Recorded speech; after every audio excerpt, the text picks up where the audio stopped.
Shalom Lidivers, Lucy Daiva Channel, dimanapun Anda berada. Ketemu lagi sama Lucy Daiva di Lucy Daiva Channel.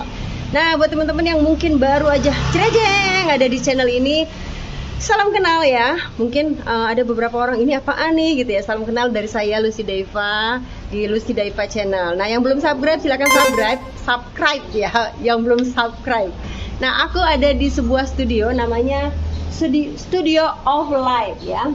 Start Pilates Rehab. Nah, berarti ini adalah studio Pilates.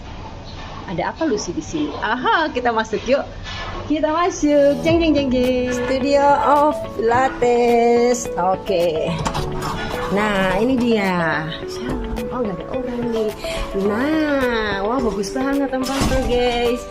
Kali ini aku akan berjumpa dengan seseorang yang luar biasa banget ya. Bisa lihat ya, di sini memang tempat dulunya. Aku mau bertemu dengan seseorang wanita yang usianya 20 tahun di atas aku, tapi semangatnya wow luar biasa. Beliau adalah seorang mantan pembulu tangkis Indonesia, kebanggaan Indonesia tentunya, seangkatan dengan Bapak Rudi Gunawan, tapi malah dia juniornya yang sekarang beralih ke Pilates sebagai instruktur Pilates. Bagaimana bisa seperti itu? Tapi lebih menariknya adalah karena beliau seorang Muslim juga yang akhirnya percaya kepada Tuhan Yesus. Nah, udah pasti pengen tahu siapa ya. Ya, oke, kita langsung aja cari beliau ya. Ikutin saya. No. Udah kelihatan nih tempatnya guys. Udah kelihatan. Jeng. Ada tempat kantinnya loh di sini loh. Ini tepatnya ada di Jalan Wijaya 16 nomor 23. Nah, teman-teman kalau yang mau Pilates langsung masuk ya. Beliau sudah nunggu lama nih, menunggu waktunya beliau aja. Saya tuh susah banget. Kita akan lihat dan kita akan Shalom Kakak Abi. Halo. Hai, shalom Kak. Ih, maaf loh. Itu dia. Shalom Kak. Apa kabar Kak? Shalom Kak. Puji Tuhan. Makasih banyak nih dikasih waktu ya. Aku baru enggak ya Kakak hijau, aku ada hijaunya ya. Ya kan? Halo, shalom. Nah gini, maaf. Shalom Kak Abi. Shalom. Iya. Ya, puji Tuhan. Thank you ya. Terus udah berkenan hadir di tempat kami, Studio of Life. Khusus Pilates dan Redcord ya. Nanti kita akan bahas itu. Tapi yang pasti ini dia. Saya udah bilang 20 tahun di atas saya, tapi seperti saya ya, malahan dia lebih kenceng ya. Ini dia. Haleluya. Rabiah Abigail. Salah gak saya penyebutannya? Yes, Rabiah Abigail Karunia. Ya, before saya atlet bulu tangkis Sudah zaman dibilang tadi.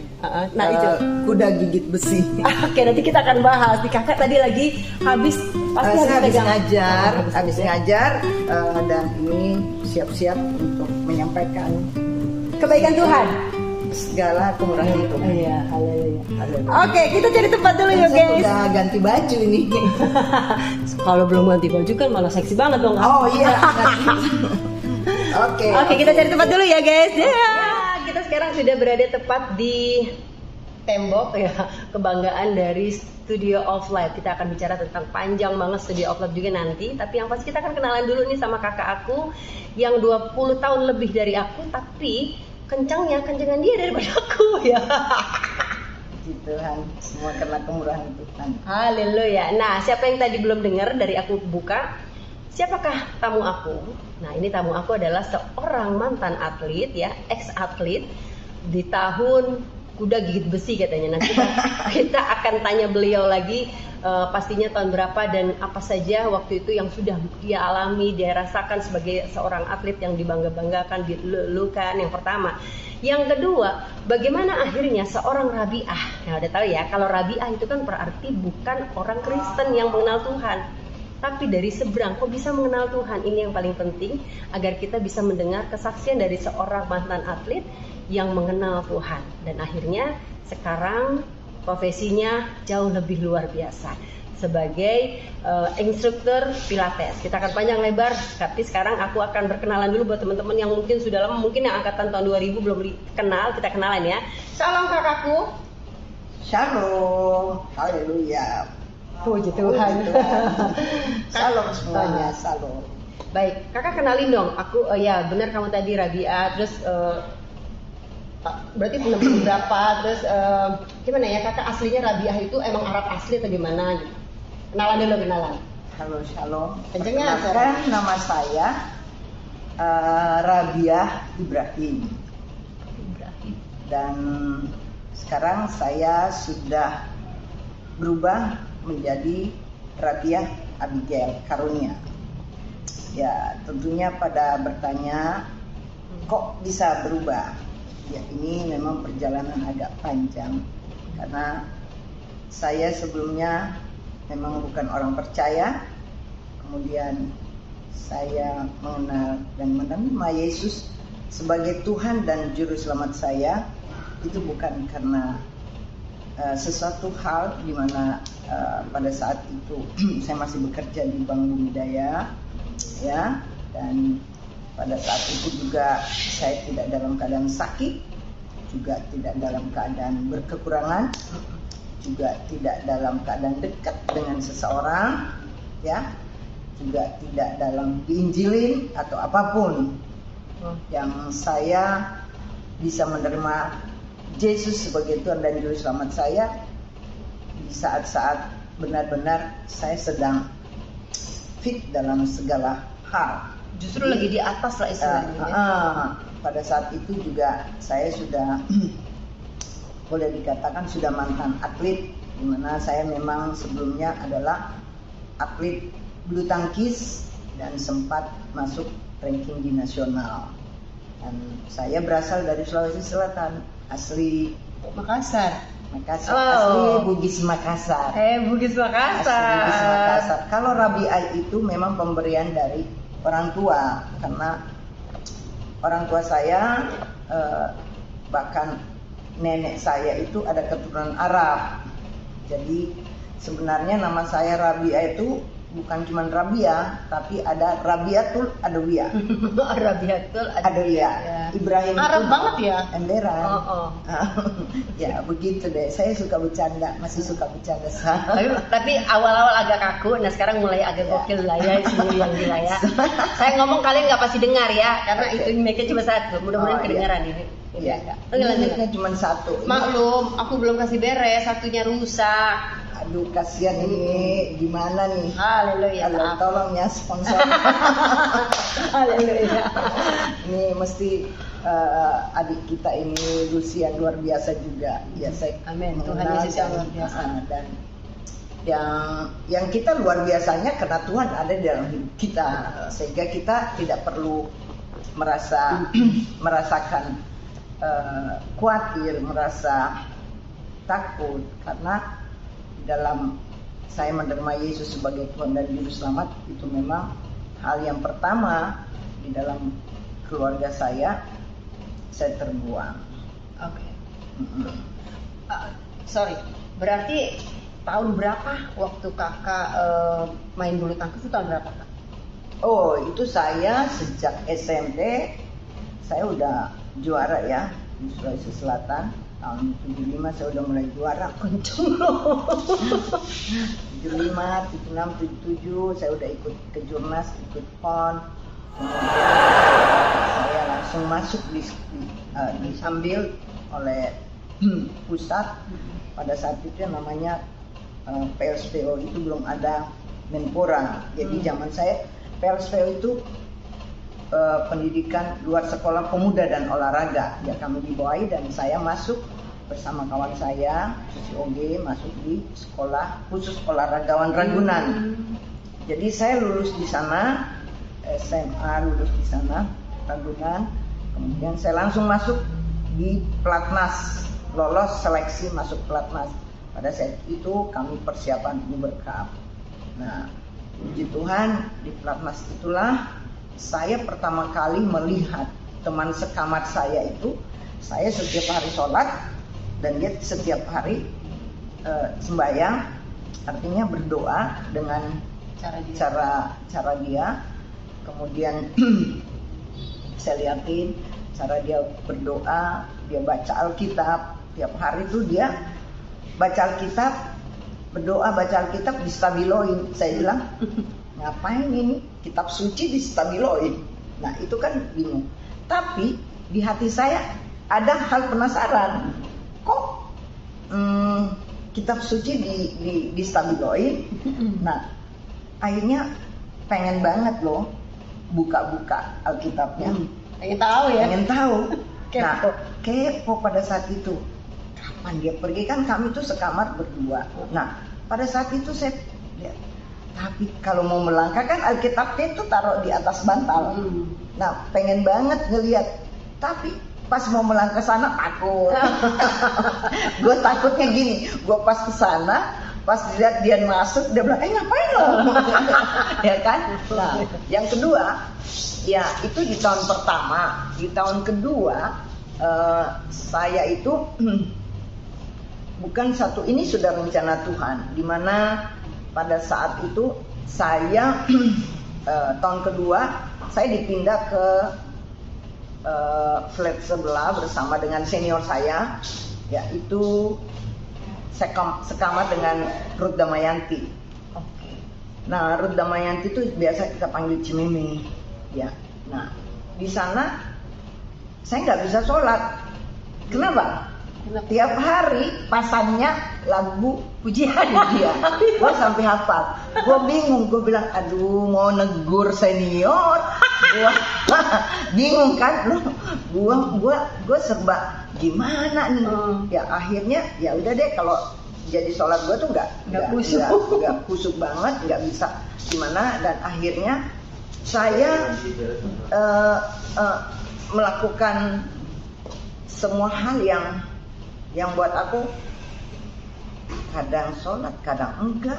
Ya gimana, masa gue bilang, matiin, kan enggak. Masa gue juga sholat yang gini, Allahu Akbar, haleluya, haleluya, haleluya, kan gak lucu. Tapi kan? dia, dirimu kan mau, tapi kan kakak mau sholat, dia nggak matiin gitu, nggak bilang gitu.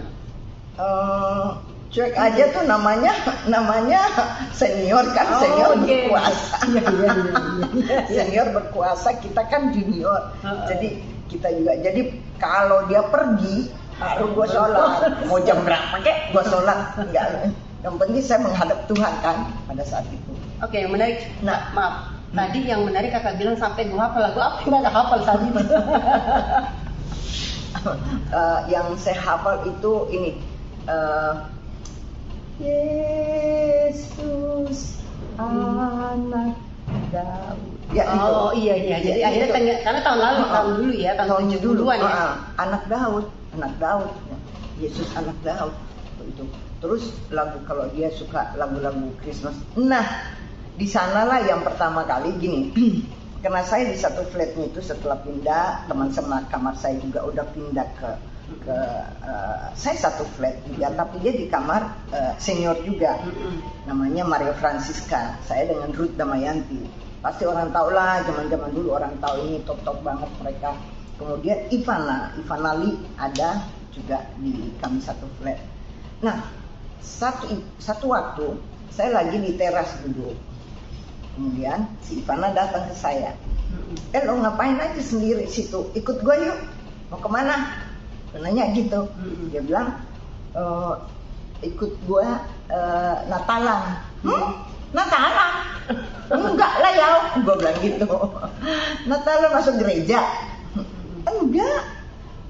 Ya gereja sih iya, tapi kan ada, kalau Natalan itu perayaan Natal ada tenda dipasang. Oh gitu. Jadi kita bisa di tenda aja, kata dia. Di gereja mana? Nah itulah di gereja Evata, Blok M. Nah udah, aku ikutlah ke sana. Ya benar, kita di luar kan, di luar. Nah pikir kok ya udahlah. Nah saya ngikut aja mereka, duduk berdiri, duduk berdiri. Tapi saya ikut nyanyi juga, liatin itu. Tapi diam-diam, karena yang di kamar itu aku nggak bisa baca Alkitab, diam-diam aku lihat itu. Oh, ini liriknya bagus nih. Ya udah, gue diam-diam gue lipat, gue masukin dalam tas. Ininya apa ya? Apa sih istilahnya namanya? Liturginya ya. Liturginya itu. Okay. Oh, ini gini. Ya udah. Tapi ada kan lagu-lagunya? Iya, iya ada lagunya kan. Tapi kan memang ada. Tapi kan saya nggak tahu lagunya, cuman yang penting liriknya itu bagus. bagus gitu. Nah itulah. Nah singkat cerita, saya sudah tidak bisa berprestasi dengan baik. Ya karena ada satu dan lain hal lah. Ya kita itu namanya juga olahraga juga politik kan. Like and dislike. Gue berani ngomong begini karena emang gue nyata ngadapin hal itu. Gue nggak takut, emang kenyataan. Nah, saya bisa main ganda saya, pasangan saya diambil orang lain, dipasangkan. Ya udahlah itu masa lalu, nggak usahlah kepahitan karena itu udah terjadi. Nah kemudian saya kan pada saat itu saya udah kerja juga, saya juga kuliah di ASMI. Nah singkat cerita,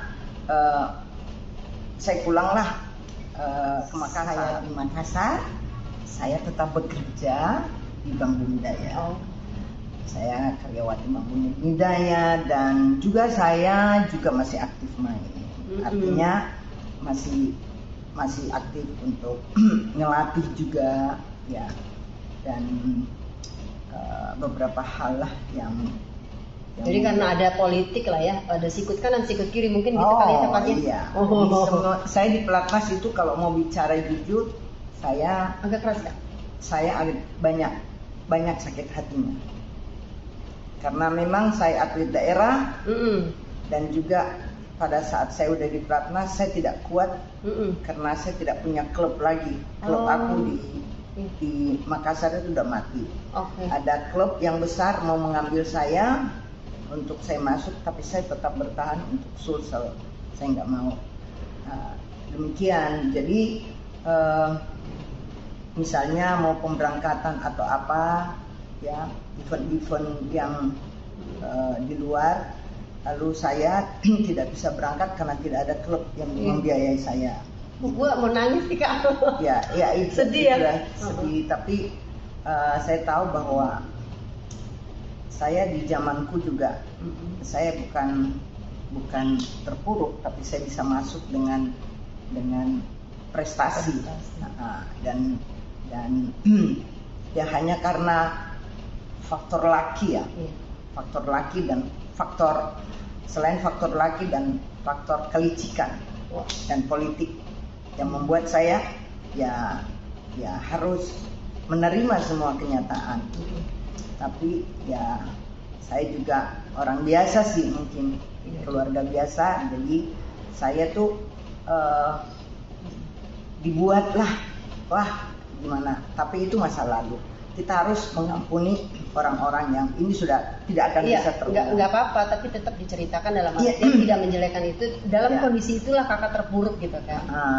Tapi dalam arti gini, kalau di dalam atlet, saya sakit hati di badminton. Tapi saya bukan cuma sempat juara di badminton, tapi saya juga juara atletik. Saya atletiknya 4 kali 100 meter lari.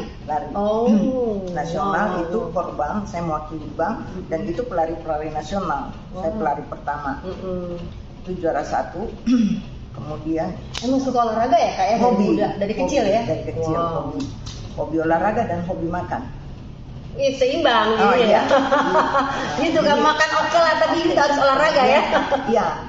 Lalu saya itu bukan cuma juara 4 kali 100, saya juga juara 10 km lintas alam pada saat itu.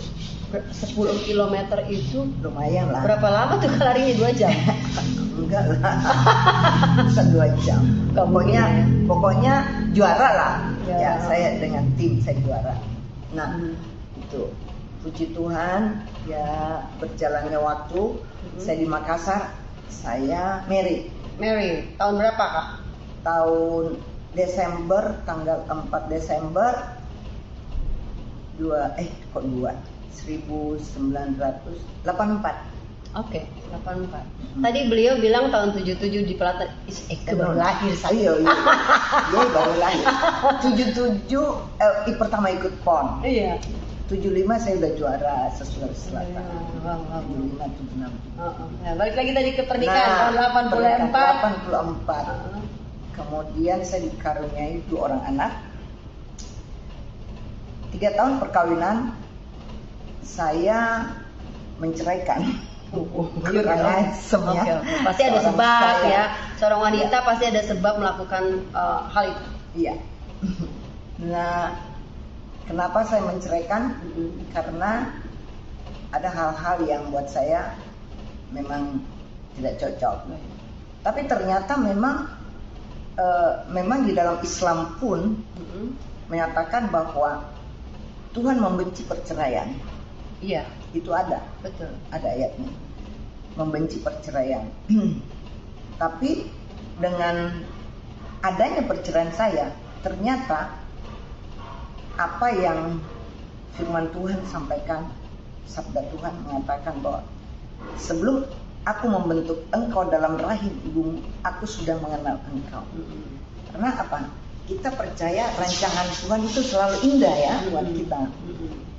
Tuhan itu selalu memberikan yang terbaik buat kita. Sekalipun kita belum mengenal Dia sebagai Tuhan dan Juru Selamat kita, tetapi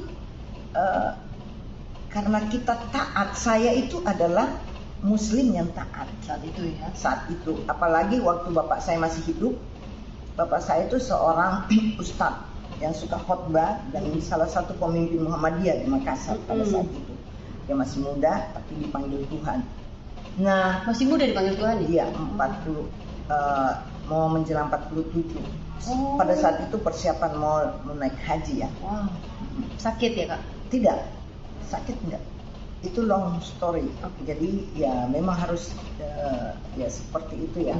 Ya mungkin zaman sekarang dan itu saya shock karena saya tidak ketemu bapak saya. Ya namanya Muslim, saya berangkat dari Jakarta udah tiba sore, Dari kubur. udah dikubur. Nah begitu. Jadi setelah ini kena Eko puasa nih, jadi mestinya lu jauh-jauh. Enggak sih, gue nggak bau. Gue nggak bau. Gue juga puasa. Oh iya. Buka nanti jam 3. Oh iya, oke. Kita bisa buka bareng. Oke, sip. Kita kan nggak mesti maghrib Kak. Ya, nggak mesti maghrib. Kita tidak ada ketentuan wajib. Betul. Kebetulan aja situasinya lagi pada berpuasa. Kenapa kita nggak berpuasa kan gitu? Iya. Tapi sebelumnya saya udah puasa. Iya. Puji Tuhan berjalannya waktu. Sebelum saya bercerai dan memberikan surat bahwa you harus tanda tangan, apa yang saya sampaikan sama suami saya, itulah kuasa perkataan. Saya katakan you tanda tangan bahwa izin perceraian ini. Saya tidak akan kawin, kamu aja yang kawin, gak apa-apa. Saya gak akan kawin, kecuali kalau kamu sudah mati baru gua kawin. Kagak mati-mati sampai sekarang. Ntar dulu, itu setelah kakak mengenal Tuhan, enggak dong? Belum. Oh jauh, baik. Iya masih jauh, saya belum. Baik. Jadi saya usia.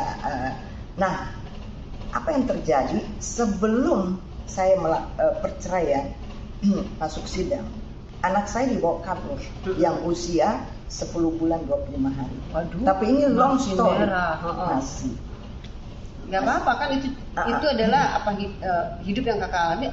Ya, jadi memang saya mengalami pada saat itu yang shock berat dan saya harus menghadapi yang benar-benar harus menghadapi sendiri. Mana anak saya yang laki itu masih usia pada saat itu masih berapa ya? Belum 2 tahun ya, belum 2 tahun lah. Pokoknya, tapi saya kuat karena apa? Mental seorang atlet. Lah orang saya yang menceraikan, kenapa gue mesti nangis?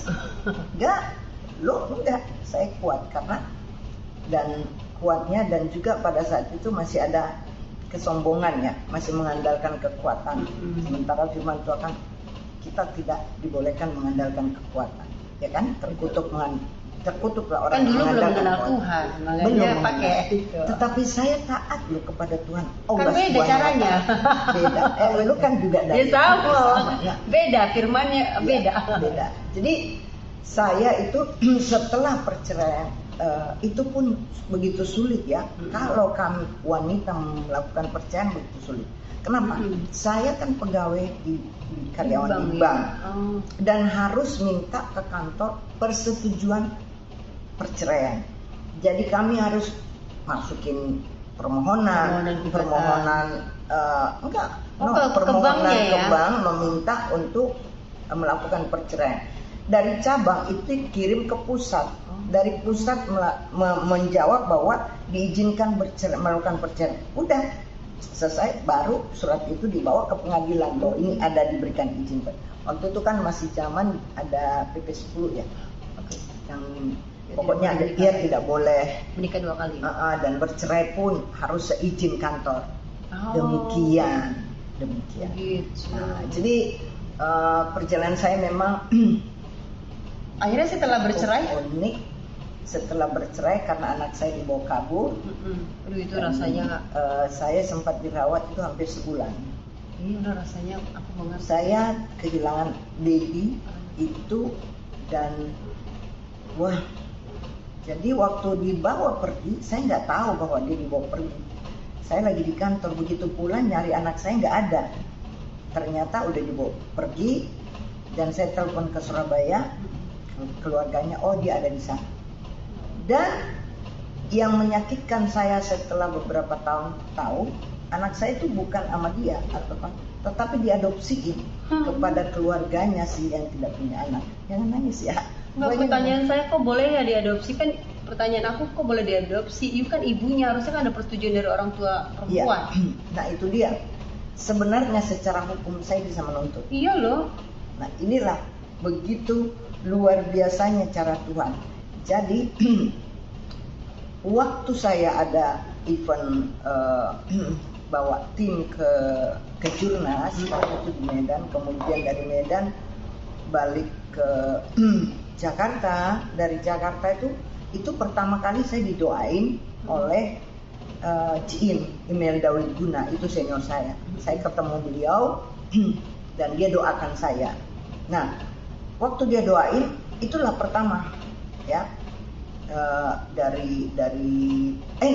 Itu yang kedua deh orang doain. Waktu saya di rumah sakit ada orang ibu-ibu datang karena di samping saya itu ada yang sakit, terus dia Kristen. Ternyata setiap orang yang datang kunjungan pasti didoain. Betul, nah gue bilang gini, ini kok aku nggak pernah ada yang doain ya.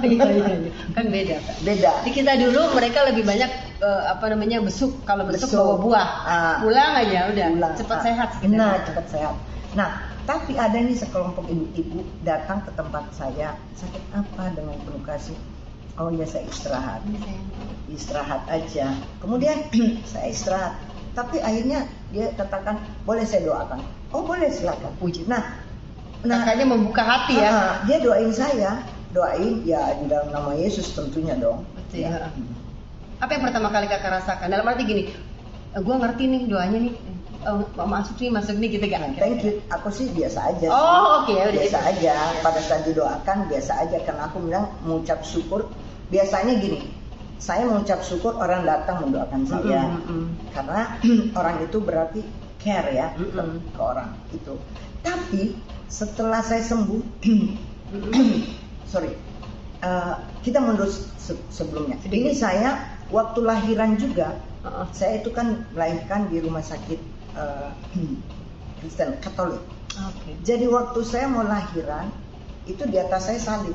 Jadi waktu brojol anak saya, langsung bidannya bilang begini, puji Tuhan, gitu. Karena saya sebenarnya kan sama dokter, tapi karena pas saya nanya ke bidan, ini kondisi perut saya oke kan? Oke. Ya saya udah lahir aja, brojol aja. Tapi waktu anak pertama ternyata ari-arinya tertinggal di dalam. Iya, jadi itu yang sulit, jadi ditahan perut saya, 2 suster baru ditarik, baru dia bilang puji Tuhan. Itu yang pertama ya. Yang pertama. Yang kedua aman. Oke, Semua karena- saya lahir normal. Puji Tuhan. Nah, begitu saya bilang puji Tuhan, dia puji Tuhan, di depan saya salib kan. Tapi itu belum. Dan juga ada nggak ada perasaan apa-apa lah belum, ya. Ya, masih saya Cuma moderat aja is oke lah Iya, ya. oke. Kak, kita pindah di situ gimana Kak? Boleh aja. Biar kita liatin ada apa namanya alat-alat kakak boleh. Rabi nih ya. Kak Rabiah nih sekarang sebagai instruktur Pilates. Iya. Bentar, Kak. Sebagai instruktur Pilates, nah ini adalah kita di situ aja Kak, digali kaca. Oke. Aduh. Kalau kekuatan beliau lebih kuat daripada saya. Saya juga ada. Nah kalau di sini nggak apa-apa nih Kak, kan tetap kelihatan ada kacanya. Di sini sayang. Tuh, jadi alatnya tetap lihat nih, lebih enak nih Kak. Kita duduk di sini. Kak, sini Kak. Nah itu ada alatnya, kelihatan sengaja saya biar pantulin ya. Ya.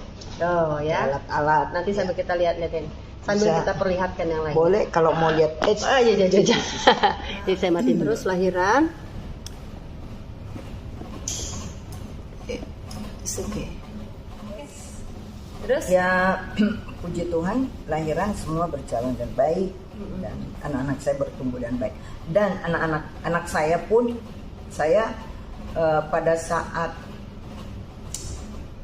mengajukan gugatan mengenai perebutan anak, akhirnya saya menang. Kan? Usia berapa tuh? Lagi masih perceraian itu kan? Kan setelah beberapa lama ya, setelah beberapa perceraian, terus yang gugatan. Nah, itu kira-kira anak saya sekitar usia 3 tahun. Panjang juga ya? Ini panjang, tapi kalau saya cerita apa perlu diceritain? Iya.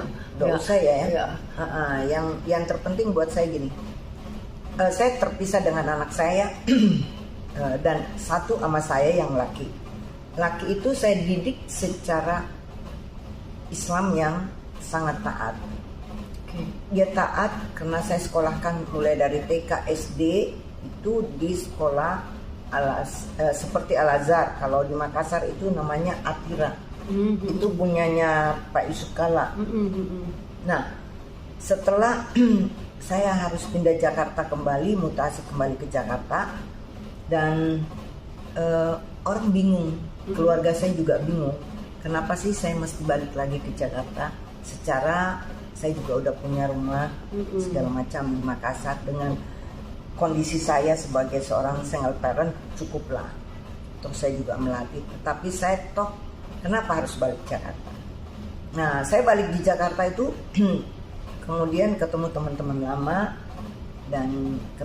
lama dan akhirnya ya dunia malam saya gila.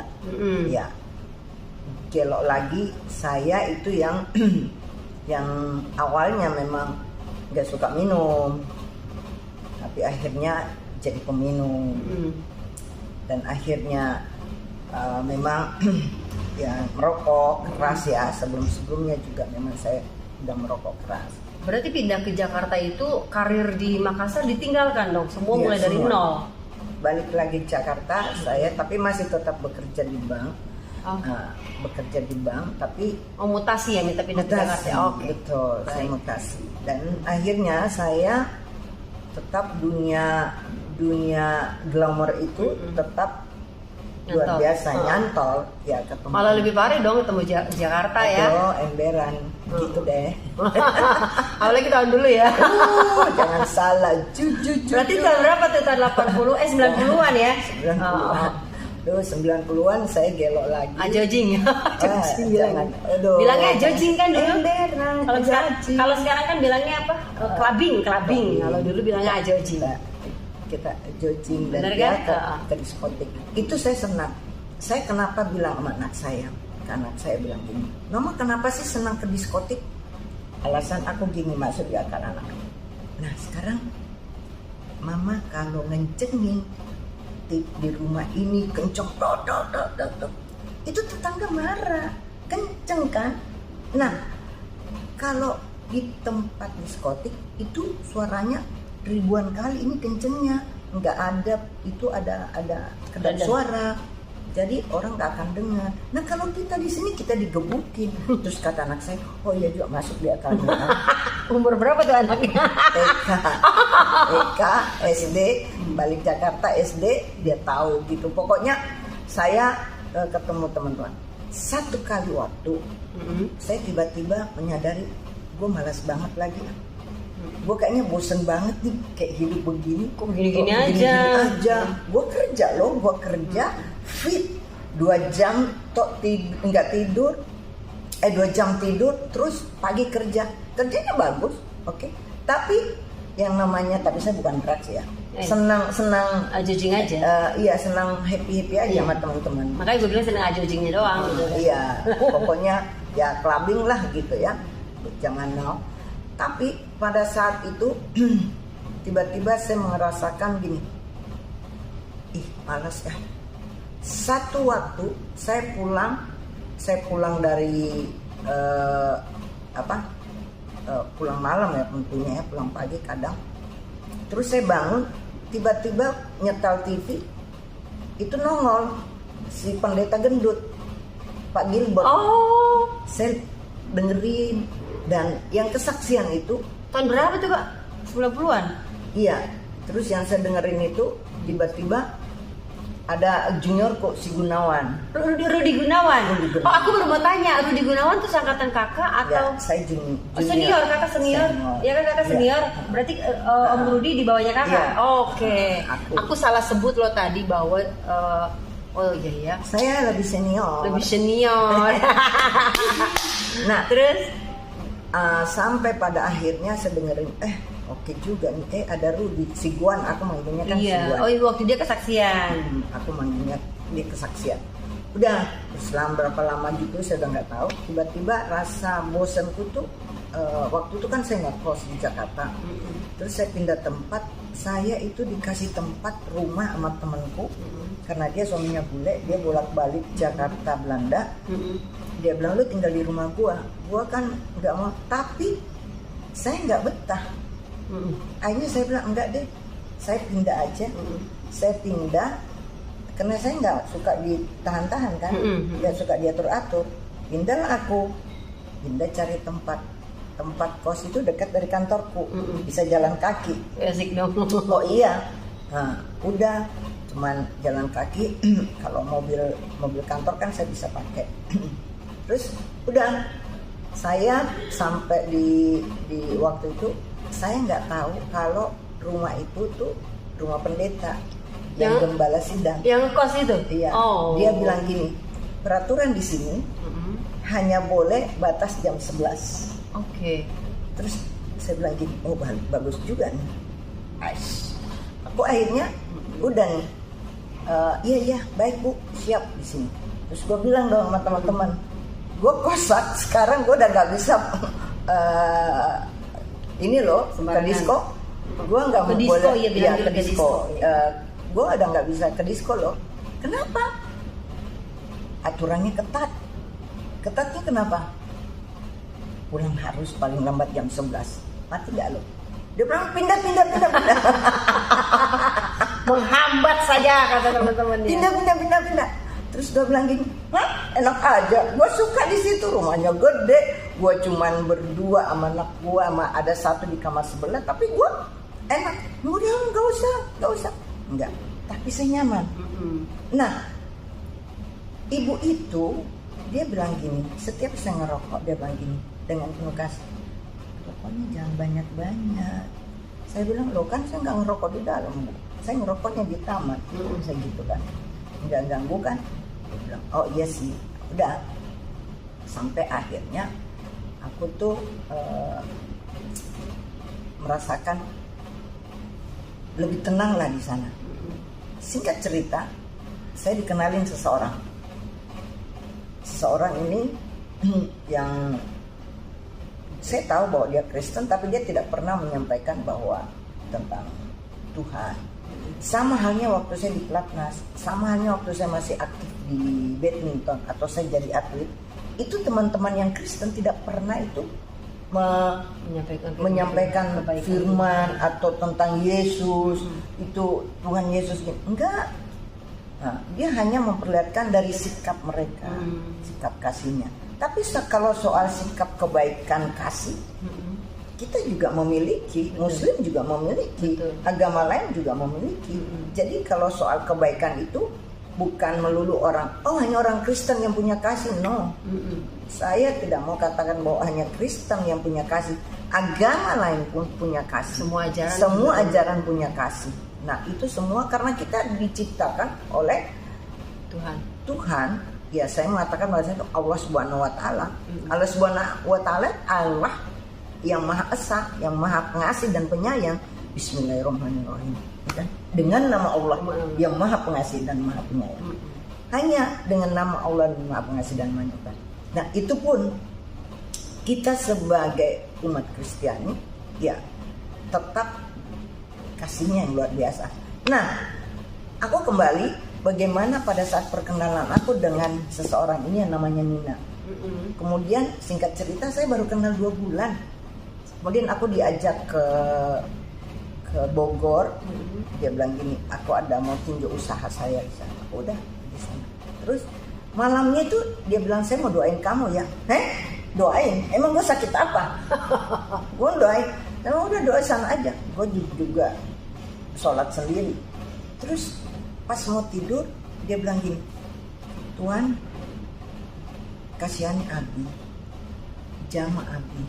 Tuhan tahu tentang dia, bla bla panjang. Terus gue bilang gini, jama, emang gue jama gue, Tuhan jama Abi. Nah, itu 97 loh. Besokannya, gue tuh lagi menghormati dia, gue nggak mau ngerokok. Balik, kan pakai mobilnya dia. Balik perjalanan pulang, tiba-tiba gue bilang gini, gue mau ketemu dong itu pendeta gendut Gilbert. Bisa nggak ketemu? Terus dia bilang gini, ya bisa aja, tapi kalau misalnya tidak ketemu dengan dia, mau nggak? Saya bilang siapa aja deh, yang penting pendeta kok apa sih, pokoknya temuin aja aku. Udah, nyampe Jakarta, kita janjian. Zaman dulu gue belum punya HP dong, 97 masih Starcall tuh. Pager dong? Pager. Pager. Tapi kan aku punya telepon di kantor, punya telepon di rumah kan, jadi nggak perlu banget.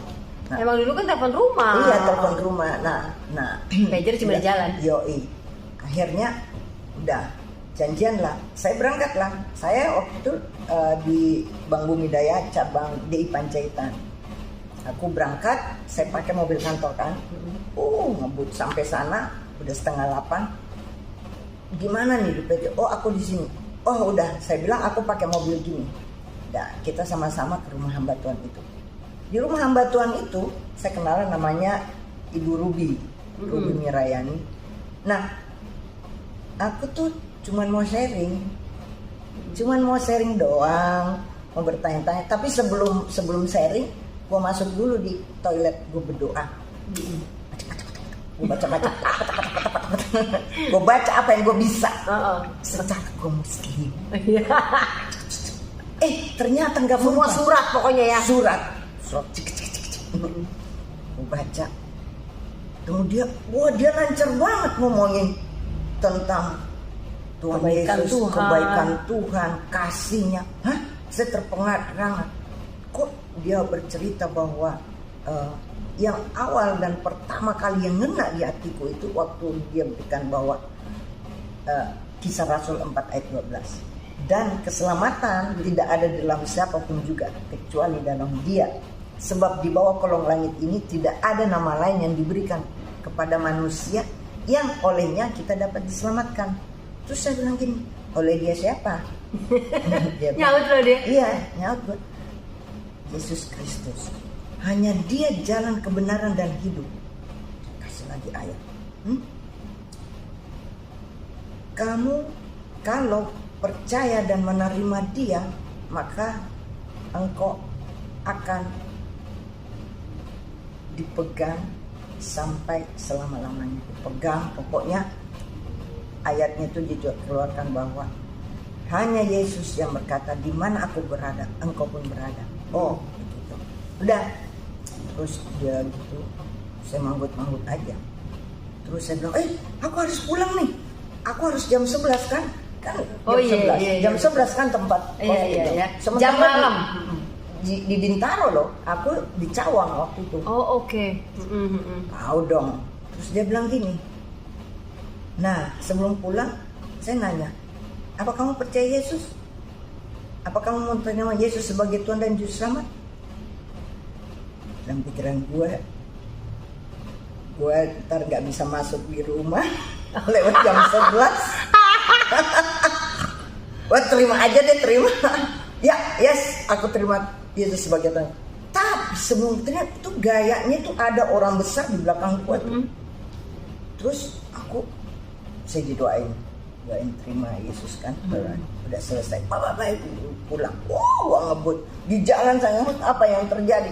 Waduh, saya terima Tuhannya orang Kristen, gimana nih keluarga aku? Saya ngebut sampai di tempat kosku lewat 5 menit dong. Waduh, saya bilang tolong saya masukin dong, ini cuma 5 menit please. Akhirnya boleh, ya udah boleh masuk. Aduh, puji Tuhan. Alhamdulillah lah dulu ya. Alhamdulillah ya Rabbil Alamin. Panjang. Kita kan itu juga bahasa yang baik. Yes, benar. Tapi kan karena dulu belum mengenal Tuhan jadi alhamdulillah.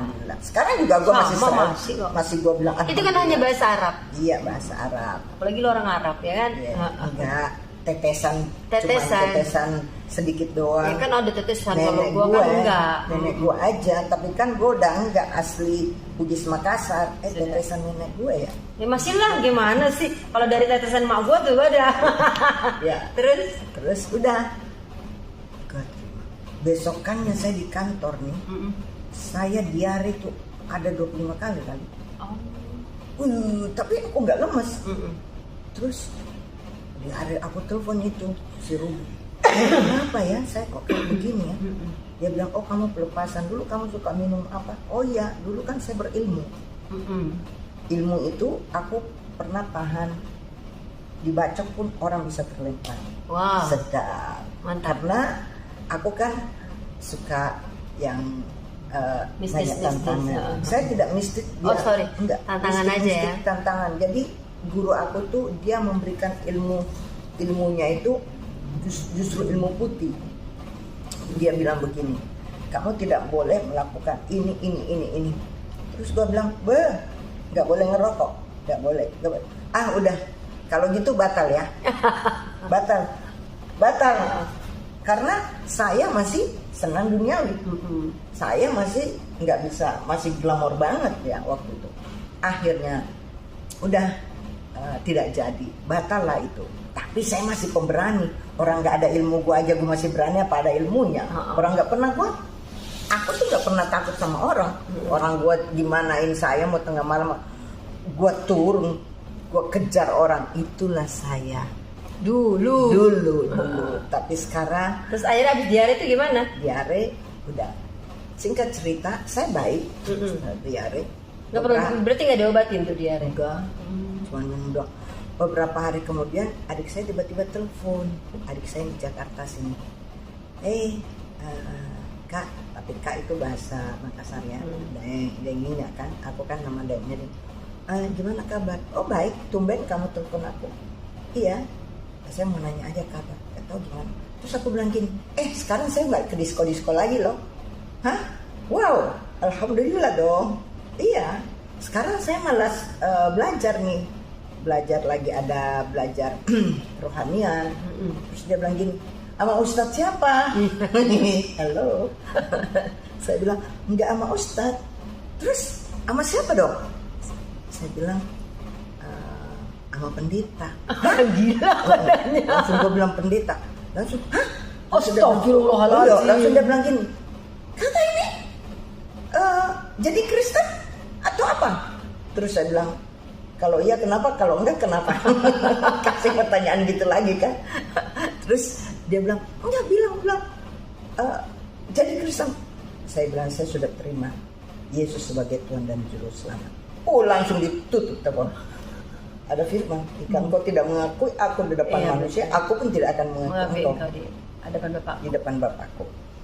Padahal itu gue masih baru, Bo. Iya, orang dia terima Tuhannya aja daripada gue tutup, nggak diterima di kosan kan? Daripada gue nggak diterima di kos, nggak bisa masuk, Iya. udah deh terima Tuhannya aja deh. Ngomong aja lah sebenarnya gitu ya. Tapi ternyata Tuhan itu memang sudah merancangkan kan sama ke kita, sama dengan kamu kan. Jadi saya harus menerima tantangan apa? Saya harus dibunuh, saya dibuang. Mau dibunuh. Iya, di keluarga dibuang, keluarga besar saya buang. Hebohnya setelah kakak ngomong sama adik langsung heboh tuh. Langsung heboh. Semakassar itu langsung heboh. Dan sejak itu saya udah ketakutan. Dan pada saat itu anak saya sudah kembalikan ke Makassar. Saya bilang kamu sekolah SMP dulu aja di Makassar sama nenek. Nah, tapi ternyata ada maksud Tuhan bahwa saya pulangkan dulu anak aku ke Makassar. Ternyata saya itu mau terima Yesus. Aku dulu yang terima Yesus. Nah, pada saat saya terima Yesus, saya telepon anakku, si Bayu, saya bilang, kalau ada orang telepon ke rumah, kamu jangan terima telepon, bilang, Assalamualaikum. Kan dia kan didikannya gitu iya kan. Dong. Nah, kamu harus jawab, selamat pagi, selamat siang, selamat malam ya. Kalau terima teleponnya, iya mama. Oke. Anak Sekarang, patuh ya. mama itu udah jadi pengikut Kristus. Oh iya. Dah. Pada saat inilah tantangan dimana pada saat aku mau ke Makassar ngambil anak. Itu yang namanya gue gemetar, gue takut. Jam 14. Jam 14. Sebentar lagi ada ini. Ya udah kakak, dipercepat. Jadi harus dipercepat. Nanti kita lanjut lagi karena yang pasti gini.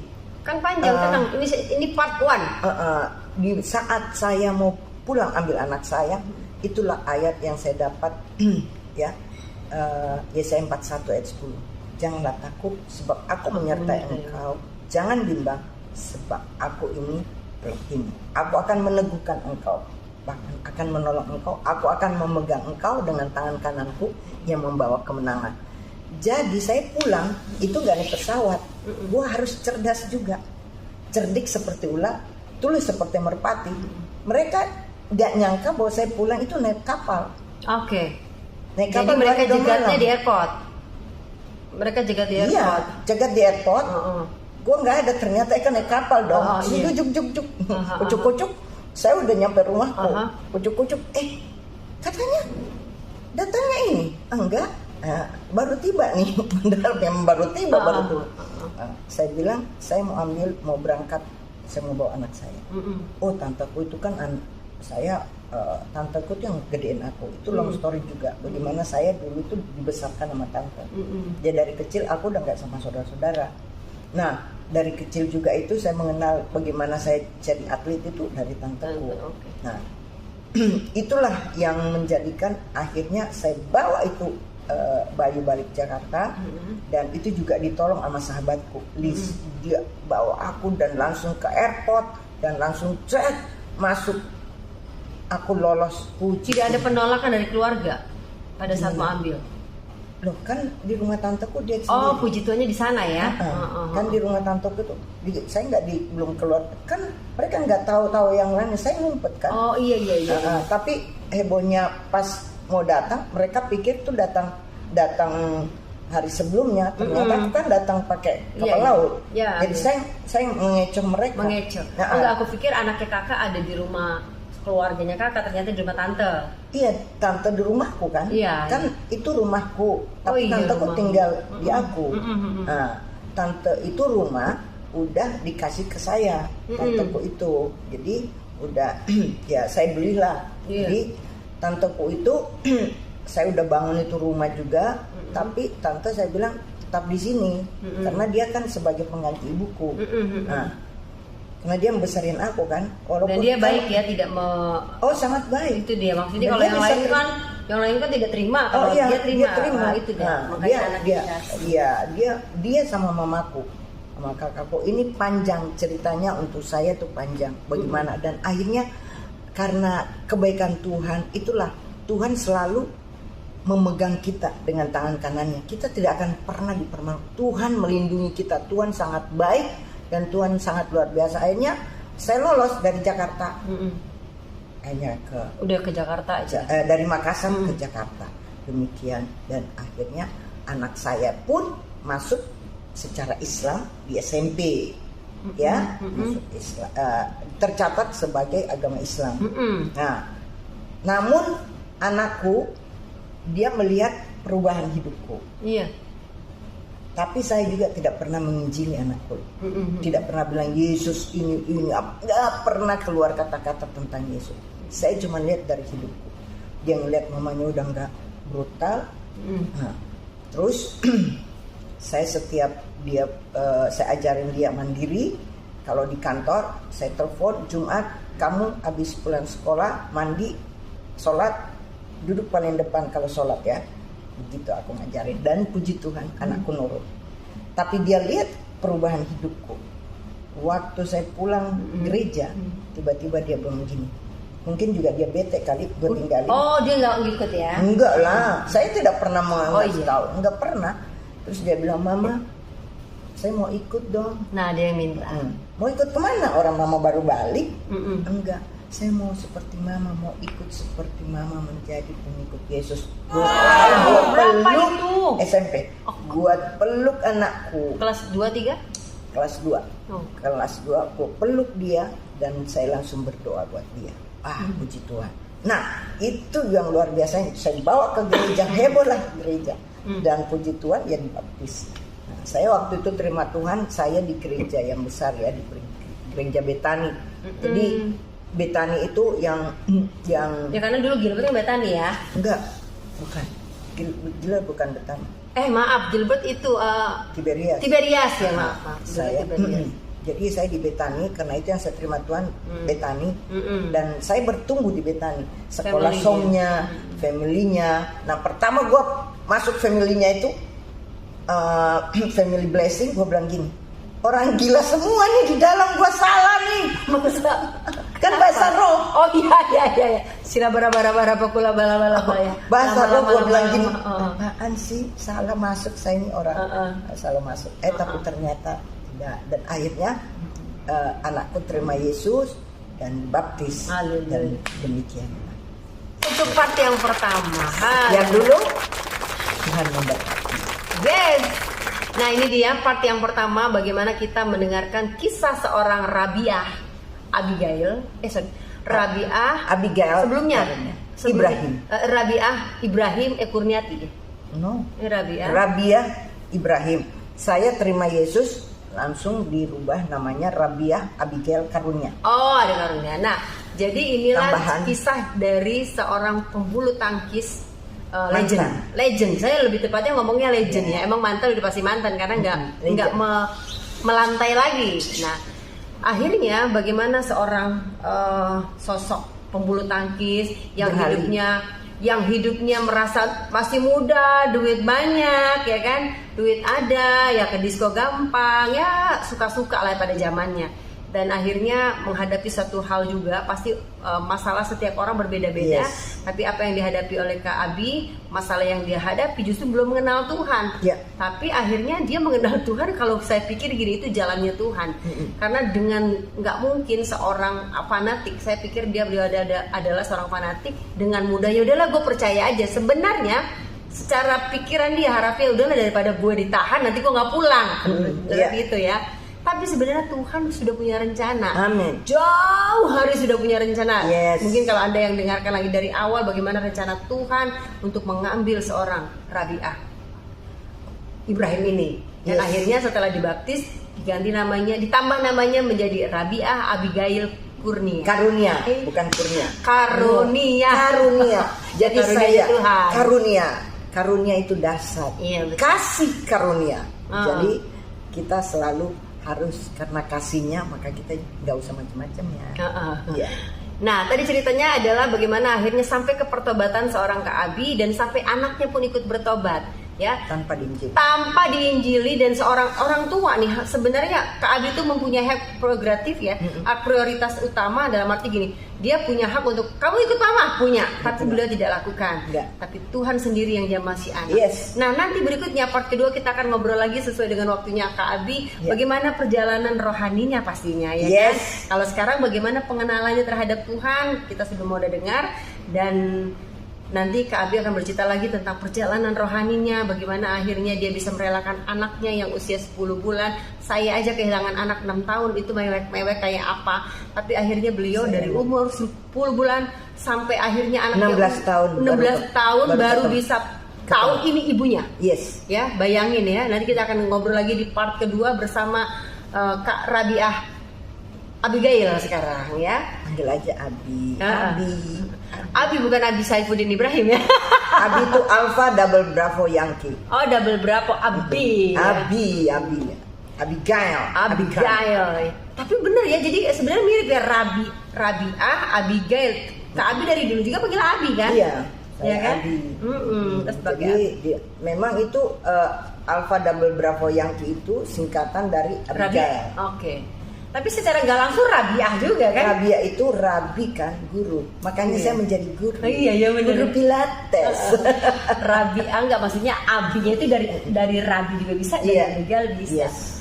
Oke, teman-teman, terima kasih banyak. Dan setelah ini kita akan tutup. Tapi kamu akan saya bawa berselancar di studionya Kak Abi. Boleh, ya. silakan. Bagaimana Kak Abi mengajar Pilates. Nah, nanti di part kedua juga kita akan mendengarkan cerita bagaimana seorang mantan pembulu tangkis akhirnya menjadi seorang instruktur Pilates. Yes. Bukannya jadi instruktur bulu tangkis, kok malah jadi instruktur Pilates ya kan? Iya. Nanti kita dengar juga di part kedua. Waktunya kapan ya? Pasti dengerin dulu yang ini semuanya ya.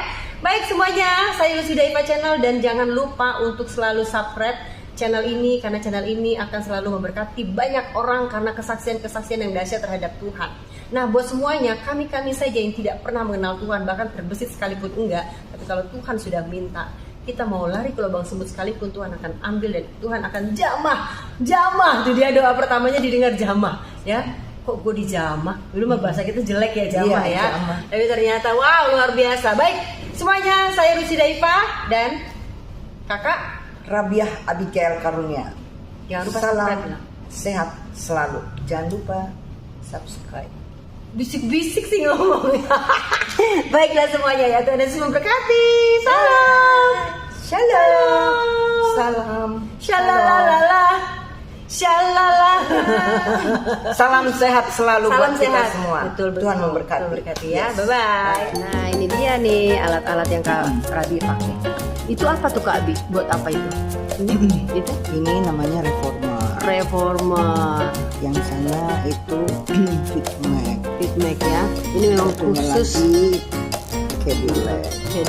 Ini yang ngomong dong ke saya. Ya, apa-apa. Jadi ini kalau ngejelasin ini kan kita jangan terpaku di sini. Kita menjelaskan tentang kebenaran aja. Iya. Kita ada apa-apa. dalam sini. Ini intermezzo saja. Ini nanti saya taruh di ujung.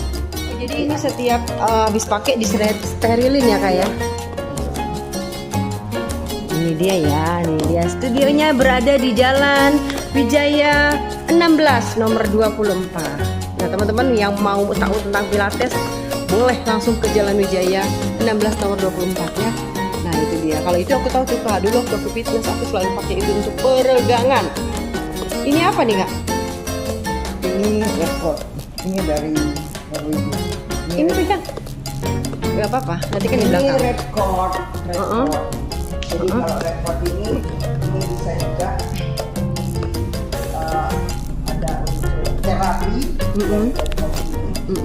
Ada orang juga atau apa kita bisa dipindah, digeser, terus pakai mat di bawah. Banyak lah. Ini kita punya studio ini baru di sini. Kita baru pindah. Dan Tuhan sangat berkat lah. Biasanya berapa orang pada saat treatment? Kan ini kalau kita ada Ya itu one on one kan. Oh. Kita bukan mau private one on one. Oh, ini private one on one. Biasa sekali dalam ruangan ini 4 atau 5 orang sekali ngajar. Tapi dengan satu orang one on one ya. Jadi 4 struktur juga. Baik. Iya, semuanya pelegangan. Thank you, Tuhan Yesus memberkati.